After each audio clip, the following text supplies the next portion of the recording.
Well, I think the current environment is historically unusual for a couple of reasons. I think as we've emerged from the recession and the financial dislocation that encompassed much of 2008 through 2010, we're in an environment now where there is a strange dichotomy between both an aversion to risk as it relates to underlying real estate fundamentals, but also a challenge to find yield. And so a lot of investors are struggling to figure out where they play along that spectrum.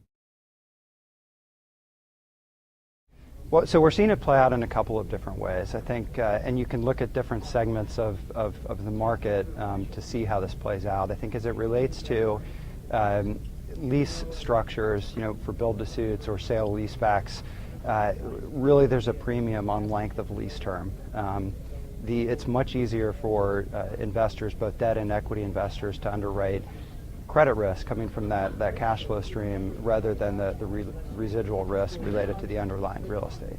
And so in certain markets, we're seeing the pricing drop off from, say a 15-year lease to even an 8-year lease as much as 500 or 600 basis points. In certain circumstances, a 15-year lease may be a 6 cap, and there might be no bid for an 8-year lease.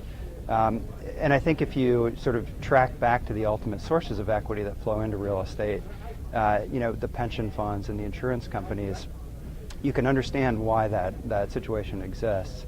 They have mounting liabilities, and they've underwritten sort of a 6, 7, 8% return within their portfolio to cover those liabilities. They're finding it incredibly difficult, to find that yield that they need to cover those liabilities.